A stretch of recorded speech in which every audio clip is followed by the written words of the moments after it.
Halo para sahabat khotbah, jumpa lagi Halo semuanya, dengan kami berdua dalam Sermon Lektik bersama dengan saya Lina.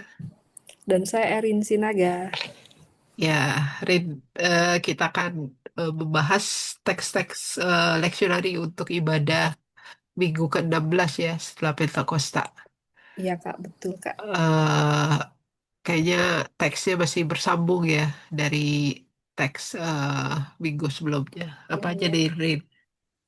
Iya, baiklah saudara-saudari, sobat khotbah, kita akan membahas Amos 6, dibuka dari ayat 1a, lalu dilanjutkan dengan ayat 4 sampai 7. Lalu ada Mazmur 146, bacaan surat dari 1 Timotius 6 ayat 6 sampai 19 dan Injil Lukas 16 ayat 13 sampai 31.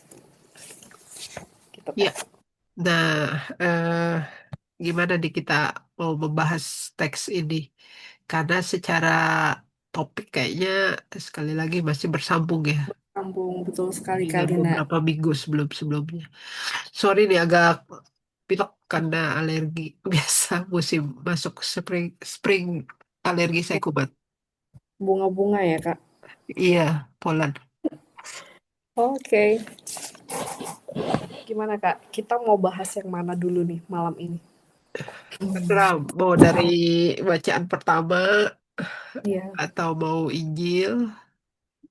Sepertinya kalau dari bacaan pertama sih sambung menyambung ya Kak Lina ya. Ya, Dibuka dari Amos begitu ya. Dan seperti minggu-minggu sebelumnya itu nubuatan-nubuatan dan apa namanya perintah untuk mengubah sikap, mengubah hidup itu selalu disuarakan gitu ya. Nah, kali ini saya melihat bahwa Amos itu mengingatkan apa namanya? Para pemimpin, raja begitu ya untuk tidak jatuh ke dalam ketamakan gitu ya karena apa yang mereka miliki itu ya kekayaan sumbernya itu tuh tidak dari jalan yang benar karena mereka melakukan penindasan begitu ya lalu kekerasan dan keserakahan-keserakahan itu tuh untuk memperkaya diri mereka seperti yang minggu-minggu lalu yang kita jelaskan bahwa kekayaan mereka itu dituai oleh karena ketamakan yang ada dalam diri mereka gitu ya. Nah, di sini si Nabi Amos tuh mengingatkan mereka tetapi mereka tidak mengindahkan begitu ya. Apa namanya para pejabat, para raja itu tuh menyenangkan hati mereka dengan segala kesenangan dan kenikmatan yang tidak berbelas kasih kepada orang-orang yang miskin, yang tertindas, gitu. Di sini Amos berubahlah kayak gitu ya, tapi mereka tidak mengindahkan itu, gitu Kalina. Dan ya, mereka nggak peduli sama sekali dengan kepentingan-kepentingan orang miskin, gitu. ya. Kalau saya lihat Amos nih yang menarik sebenarnya mulai dari ayat 1A-nya ya. Eh, Celakalah gitu ya. Betul, dengan kata bukan celaka lah, tetapi sebaliknya orang yang merasa aman di Sion dan Hmm, merasa tentram di di Gunung Gunung Salak ya, Samaria. Ini kan betul. kalau kita bayangkan ini menggambarkan dua kata ini aja, aman dan tentram, menggambarkan situasi yang nyaman ya. Ya, betul. Orang-orang yang berada pada zona nyaman sebenarnya. Jadi di sini nubuat Amos malah mengingatkan mereka yang berada dalam zona nyaman. Ya. Tetapi tidak pada tempatnya bukan sih? Bukan apa nih maksudnya tidak pada tempatnya? Mereka kan pada zona nyaman karena mereka melakukan penindasan gitu ya, sehingga mengumpulkan kekayaannya. Iya nggak sih? Oh Atau kali ya, ya kalau kita mau lanjutkan memang iya. dari dengan ayat-ayat berikutnya kan memang dikatakan Mm-mm. bahwa ayat kalau dari walaupun bacaan ini mulai dari ayat 4 tapi kalau kita lihat dari ayat 3 aja ya yang Mm-mm. mereka menganggap masih jauh lah hari malapetaka gitu ya. Ya Masih betul. jauh. ke betul. situasi yang memang nyaman di mana mereka bisa menikmati sebenarnya eh, eh, kekayaan, kemewahan, bahkan juga kekuasaan. Mungkin ini yang tadi kamu bilang sebagai eh, tidak pada tempatnya, yaitu ketika dikaitkan dengan Iya, kenyamanan itu, ketika mereka eh, meraih semuanya itu dengan melakukan kekerasan, ya kan? iya betul, Kak. Kekerasan bahkan juga mereka yang eh, kembali lagi sebenarnya pada Amos 8 minggu lalu ya mereka mengambil bukan apa yang menjadi hak milik mereka, Iya, bahkan juga mereka menindas mereka yang miskin, iya, yang apa eh, termasuk dalam kelompok marginal, ya. iya, Demi mhm. apa? Demi mereka bisa tidur di istilahnya di Gading, iya, gading ya, gading yang berleha di ranjang, eh, makan makan makanan yang lezat ya lezat, sementara betul. sementara buat saya di di sini sebenarnya Amos ini lebih menunjukkan hati-hati dengan zona nyaman yang membuat kamu akhirnya kehilangan kehilangan kehilangan di dirimu begitu ya karena menikmati eh, Mhm, kehilangan kasihmu melihat bahwa apa yang kamu raih apa yang kamu dapatkan itu sebenarnya dari darah gitu kan ya iya dari betul, Kak, darah dari penderitaan orang orang lain lain, ya dan terutama juga ketika eh, ketika di ayat yang keenam ya mhm, itu ada kata buat ada kalimat yang menarik ya yang minum dari anggur bongkor yang beroleskan minyak yang paling yang baik paling baik. tetapi tidak berduka Iya, atas hancurnya keturunan keturunan Yusuf Yusuf. gitu ya. Ini Mhm, ini kan mau menunjukkan bahwa di tengah kenyamanan mereka bukan hanya yaitu mereka mendapatkan semuanya dari penderitaan orang lain, tapi lebih lagi adalah mereka tahu bahwa saudara sebangsa mereka gitu ya iya betul, berduka, ada kedukaan tetapi mereka tidak peduli. tidak peduli. Ya, Abai, benar, mengabaikan situasi. mengabaikan. Jadi menurut saya ada dua hal sih di sini ya. Mhm, Apalagi kalau kita nanti kaitkan dengan Injil ya.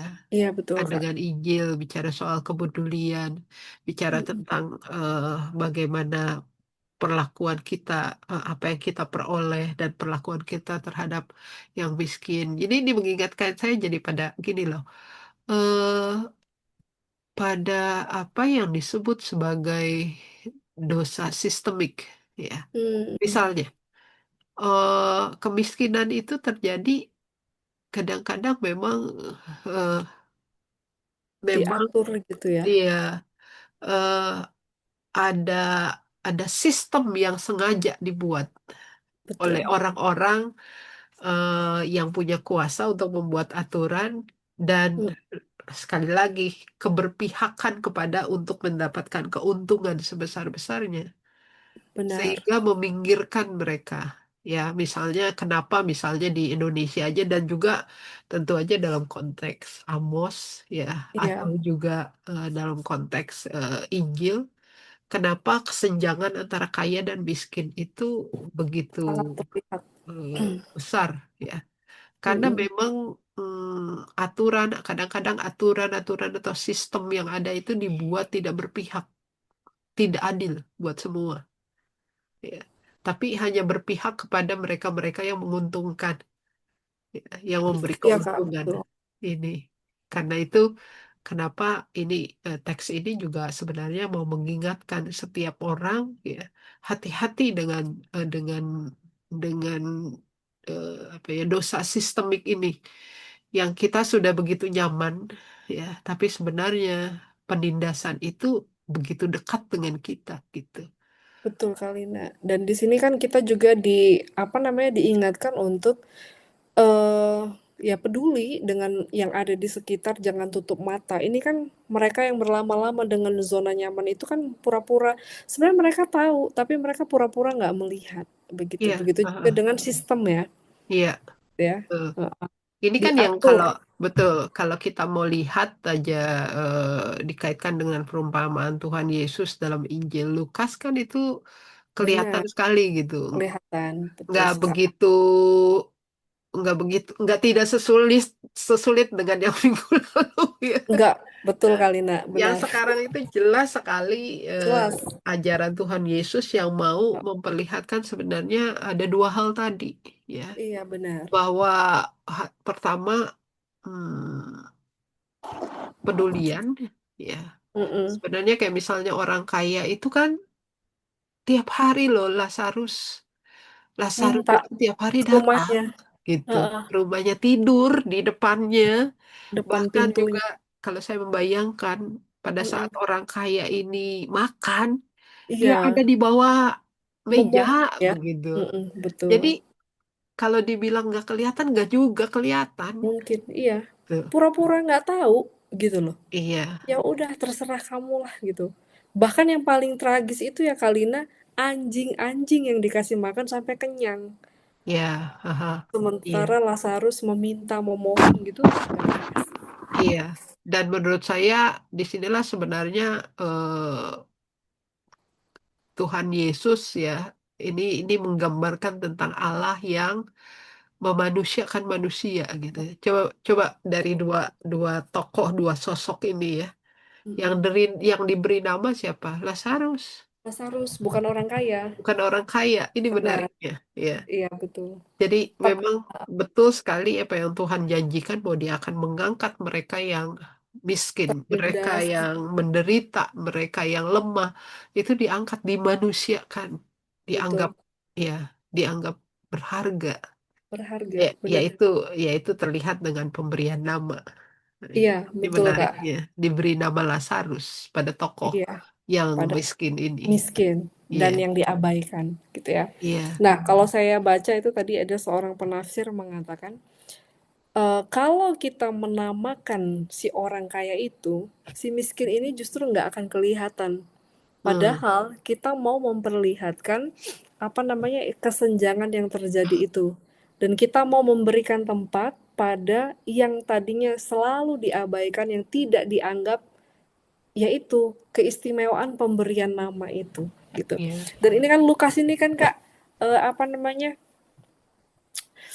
apa Injil kaum papa ya, dia mengangkat orang-orang yang tidak pernah dianggap begitu. Nah, melalui kisah ini kan itu loh rasa peduli kepada orang yang tidak pernah dianggap, orang yang dimarginalkan itu naik gitu loh. iya, betul. Gitu. Dan yang menariknya juga apa gambar yang ditampilkan yaitu tadi ya antara orang orang kaya dengan Lazarus sebelum mereka meninggal jaraknya itu Mm-mm. amat dekat, dekat sekali. Ya kan? Kelihatan Mm-mm. sekali gitu. Iya Tapi benar. begitu mereka meninggal, Lazarus Mm-mm. duduk di samping Abraham, lalu orang kaya Orang ini kaya berada di di Sheol itu gitu ya. iya Dan betul. dia orang kaya meminta supaya Abraham suruhlah Lazarus untuk mencucukkan jarinya karena dia Iya. menderita. Tapi Mm-mm. perkataan Abraham eh, tidak bisa karena ada jarak yang jauh. Ya, Oh, jadi ini menariknya betul. ya Betul bahwa kali. digambarkan sebenarnya antara kaya dan Dan miskin itu miskin sangat itu. dekat ya. Iya. Asal aja mau peduli aja Mm-mm. Berbelas kelihatan kasih. kok mereka Iya, ada betul. gitu loh. Mm-mm. Tapi ini beda sekali ketika Udah berada meninggal. ya Mm-mm. eh, dalam kondisi dan juga hal yang menariknya yaitu ketika orang kaya itu oke lah kalau kalau engkau tidak bisa menolong aku minimal ya Orang-orangnya suruhlah Lazarus iya, untuk mengingatkan supaya saudara-saudaranya tidak melakukan tidak kesalahan yang melakukan sama. seperti itu.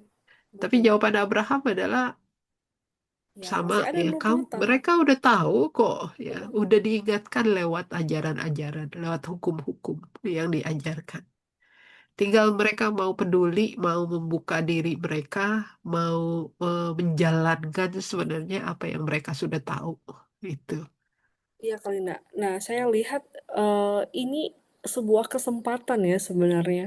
Iya. kesempatan ruang bagi setiap orang, ya udah, untuk peka dengan dunia sekitar. Mhm, Nah, itu kalau kita hubungkan dengan apa namanya, kembali ke Amos, itu kan si Amos mengingatkan mhm, bangsa Israel, para raja-raja gitu kan, ada ruang, kesempatan. Sekarang tergantung sama kamu. Kamu mau memakai kesempatan itu dengan baik apa enggak. Itu kan mengerikan loh. Omongan Bapak Abraham itu kan iya, kepada si orang kaya itu. Kan sudah ada ajaran-ajaran itu. Kamu mau denger apa enggak gitu kan. Enggak ada iya, lagi kesempatan si Lazarus mau turun. iya, Kemana ya? Misalnya bangkit ya. Orang mati yang bangkit tuh perkataan orang yang bangkit, orang yang mati yang bangkit itu tuh tidak ada gunanya kalau kamu tidak mau mendengarkan itu tadi. Itu kan ngeri ya, Kak. iya, iya. Kalau nggak pakai kesempatan itu gitu loh. Karena itu tadi saya bilang ini menariknya ya bahwa sebenarnya mau mau memperlihatkan kepedulian itu Iya, sebenarnya eh, bisa terlihat kok di dalam kehidupan kita sehari-hari gitu. Dekat benar. sekali. Dekat eh sekali. ya dengan dengan orang-orang yang terpinggirkan dan Mm-mm, lain-lain. Asal kita mm-mm. yaitu eh, buka mata, buka telinga, buka hati ya untuk itu. Dan juga ini juga mengingatkan kepedulian yang tadi yang kita bicarakan di Amos ya, Mm-mm. bahwa eh, termasuk juga pada hal-hal yang sebenarnya membuat kita jatuh pada sistem ya Iya, sistem kekuasaan yang menindas itu iya betul. ya. Apa Eh, namanya? Iya, gimana karena nih? setiap orang kan sebenarnya punya kuasa kuasa terhadap dirinya sendiri gitu ya maupun dalam peran peran dengan bersama hidup bersama dalam dengan orang lain juga punya kuasa Mm-mm. ya. Iya, betul. Nah, ini kehati-hatian ketika kita diajak untuk bagaimana kita menyatakan kepedulian itu lewat kuasa yang kita miliki, Iya, gitu. betul sekali. Karena kan ya itu ya, eh, kita lihatlah bagaimana orang-orang yang punya kuasa bahkan juga menggunakan kekuasaannya untuk bisa mendapatkan kekayaan. Mm-mm. Flexing kan lebih lebih senang flexing gitu Betul, betul sekali. daripada bagaimana menggunakan hartanya, kekayaannya itu untuk menolong orang Memanfaatkan. lain Iya, gitu. betul. Menurut orang lain. Jadi jadi saya teringat dengan 1 Timotius ini 2 Mm-mm. ya, Mm-mm. yang Paulus mengingatkan sebenarnya di ayat 17 orang kaya. Paulus tidak mengatakan bahwa kamu nggak boleh kaya, enggak. Iya, betul. Ya kalau Boleh sih memang kaya ya kaya aja saya aja. gitu. Heeh, benar. Tapi Nah, dari jalan yang benar, ya betul. kan? Eh, Dan mm-mm. Jangan jadi cinta kan uang eh, berlebihan. kekayaan itu jangan membuat kamu menjadi serakah dong gitu. Iya, betul. Tapi Betul. malah sebaliknya dipenuhi dengan apa ya eh, kekayaan kekayaan untuk berbagi. Ya Iya, kan ayat 17 begitu kan? toleransi. Mm-mm, benar. Nah, itu juga berhubungan juga dengan yang Kakak bilang itu tadi kan.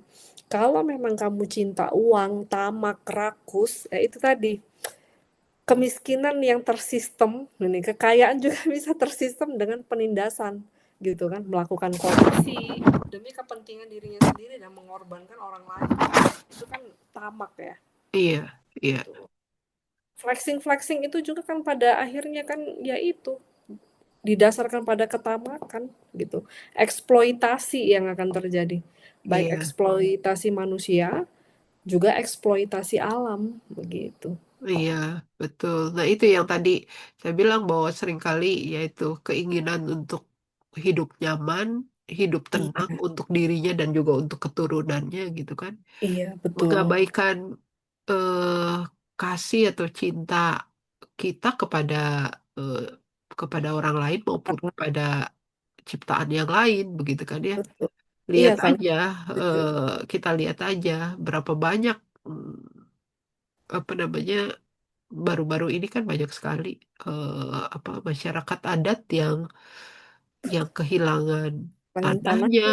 bukan cuma tanahnya, kehidupannya gitu. Iya, Mereka itu karena sumber mereka hidup mereka iya, gitu. benar.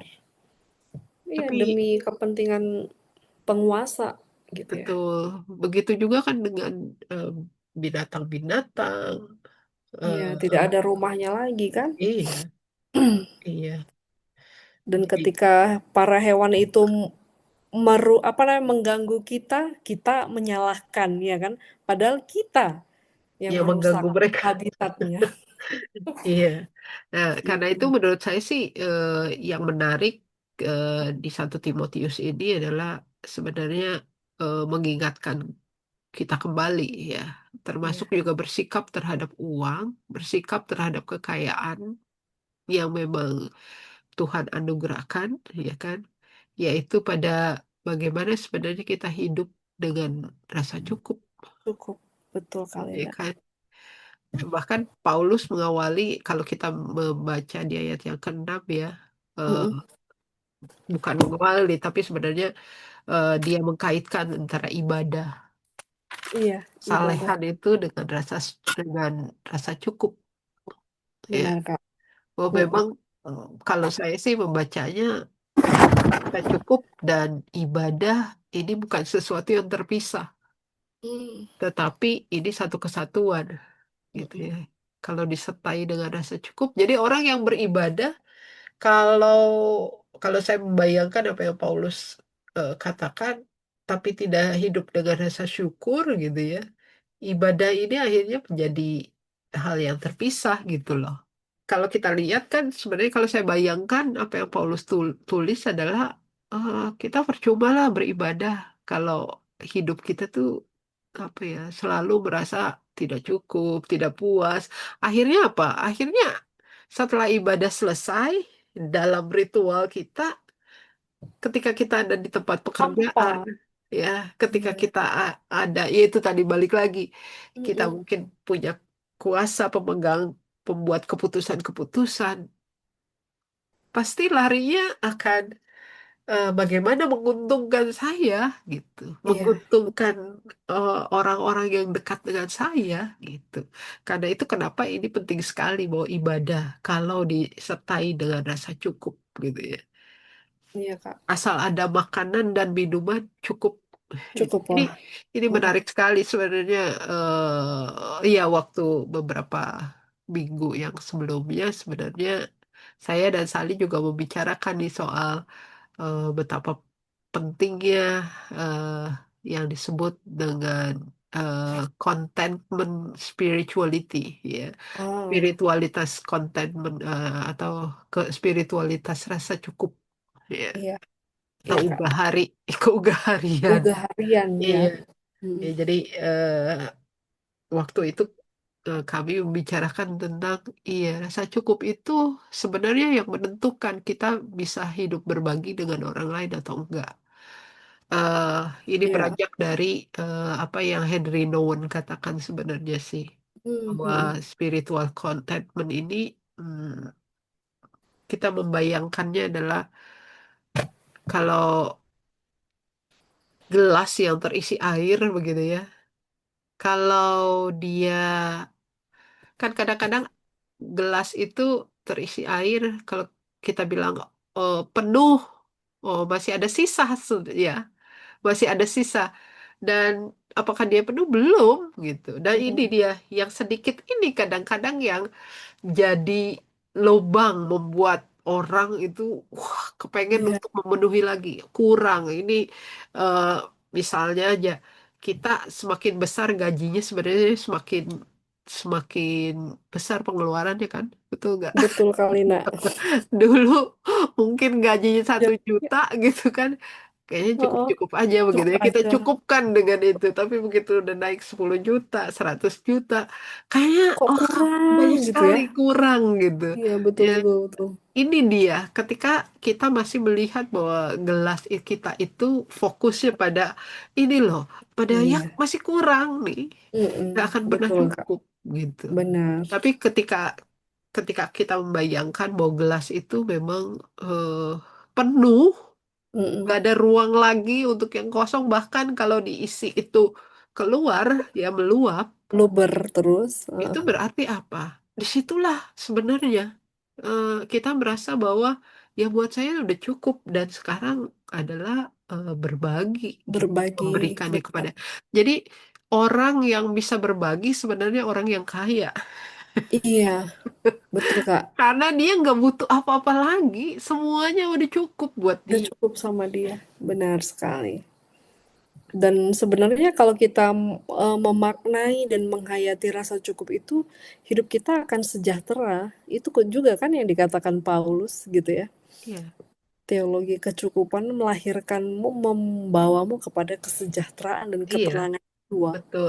Apa yang membuat rasa kita hidup kita cukup? Paulus memberi nasihat kepada Timotius, Mhm, yaitu hanya iman kepada Kristus. iya, benar sekali. Karena iman kepada Kristus itulah yang mengubah sebenarnya pola Paradigma ya. paradigma kita berpikir untuk Iya, apa? Untuk uang, ya, iya, Kak. untuk kekayaan, Gaya hidup. untuk kekuasaan, Iya, untuk benar. gaya hidup kita, gitu. Iya, Kak. Untuk panggilan kenapa lebih baik memberi daripada Iya, menerima, ya, benar. lebih baik melayani daripada dilayani, Yani, betul. ya. Iya, Kalina, benar sekali. Ini. Jadi kenapa ini 1 Timotius juga mau mengundang sebenarnya kita untuk memaknai apa yang memang sehari-hari kita jalani dalam hidup ini, eh, Mhm. memandang kekayaan, bersikap adil kepada orang yang ada di Orang sekitar kita, pemberian dan sebagainya dengan intinya eh, hiduplah dengan rasa cukup itu. iya, Ya. dan berimanlah pada Kristus, ya Iya, kan? kurang apa lagi gitu istilahnya hidup Betul. kita ini. Semuanya sudah dicukupi oleh Allah. Allah, benar, Kak. Heeh. Dan ini Dan yang di apa namanya di Mazmur kan itu gongnya ya sekali lagi iya, diingatkan tentang benar. siapa Allah kita. Iya, karena ya ini si si Daud ini kan mau apa namanya? eh Menegaskan bahwa kita manusia yang fana ini tidak berarti apa-apa tanpa Allah, gitu ya. Heeh, Nah, kita ini hanya ciptaan, gitu ya. Sementara Allah itu pencipta kita yang memiliki segala-galanya. Nah, makanya dia bilang kan, ini kan Mazmur ini ya, haleluya ya, heeh, gitu loh. Pujilah heeh, Tuhanmu kayak gitu kan. Memuji heeh, Tuhan yang sudah mengikat perjanjiannya pada kita gitu heeh, sebagai manusia yang dipilih oleh Allah kayak gitu ya. heeh, heeh, Nah, untuk itu ya si Daud juga kan menegaskan jangan percaya sama kepada saya, tapi percayalah sama Tuhan. Karena di sini kan bangsawan-bangsawan itu kan si Daud sebagai seorang raja, jangan terlalu percaya. Karena iya, memang kami ini manusia yang fana, manusia yang ada limitnya, sementara Tuhanmu yang kita puji itu tuh besar, tidak ada batasannya kayak heeh, gitu. heeh. Gitu kali ya. Iya, iya, betul. Jadi memang yang menariknya dari Mazmur ini 146 itu ada banyak sebenarnya kata Tuhan. Mhm, Kata betul. Allah yang digunakan. Sebenarnya Iya. mau mengingatkan ya kalau kita membacanya secara harfiah aja, mau mengingatkan bahwa ini sebuah undangan balik lagi untuk fokus pada Allah, pada Oh, Tuhan gitu. benar. Ada banyak dalam hidup ini yang bisa membuat kita bersyukur Mhm. ya, karena eh, Allah kita bukan hanya pencipta langit dan bumi, Iya, tetapi memang Allah yang sungguh peduli ya betul. dengan Mhm. mereka yang lemah, kan di sini dikatakan Mhm. ya, mereka yang terpenjara, Iya, mereka yang yatim, terluka, mereka yang yatim gitu, janda, gitu ya. janda. Jadi memang Mhm.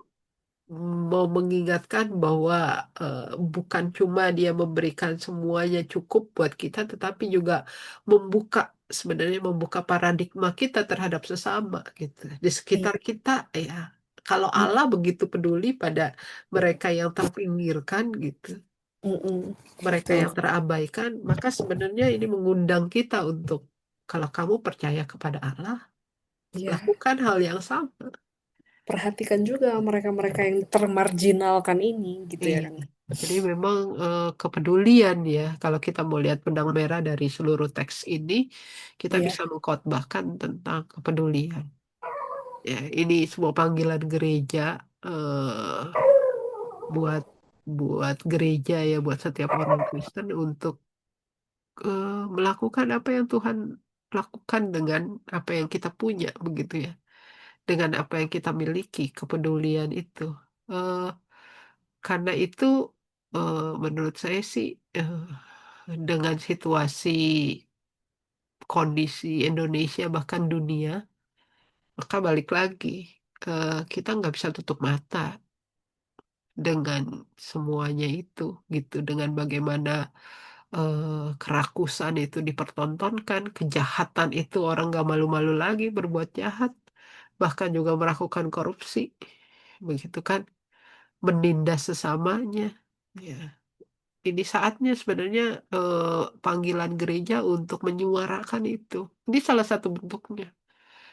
Bahkan juga buat orang-orang Kristen yang berada pada, yaitu ya, pada pada tugas-tugas atau peran-peran yang khusus ya, dalam pemerintahan, dalam pengambil kebijakan-kebijakan, ya coba perluaslah gitu ya, bukan bukan iya, semata-mata pada saya ya, pada mhm. keuntungan saya, tapi pada eh, Orang-orang yang ada di orang-orang sekitar. lain gitu, pada Ya, sesama, pada lingkungan ya, yang betul, Kak.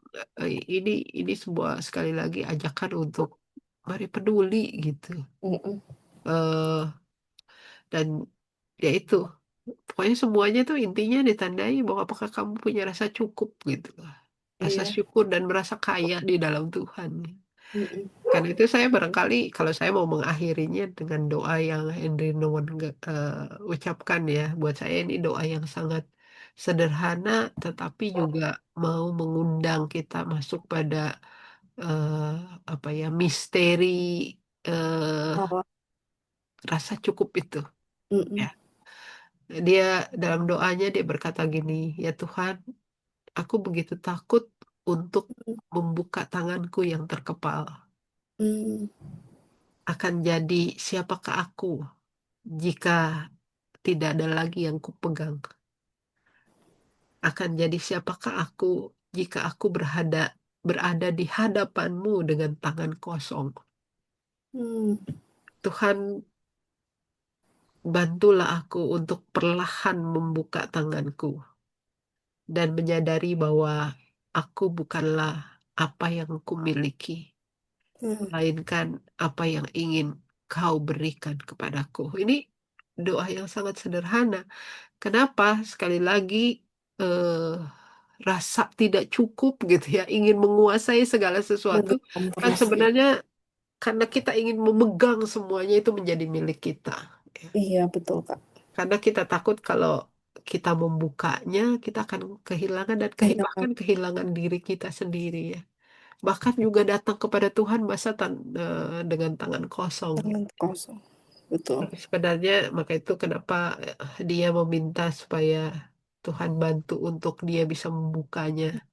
Karena bukan apa yang aku miliki, tetapi apa yang kau berikan. Ini kan, nah ini dia ya. Eh, bagus banget doa ini buat saya. Bagus, Kak, dan maknanya dalam. Iya, Dan iya.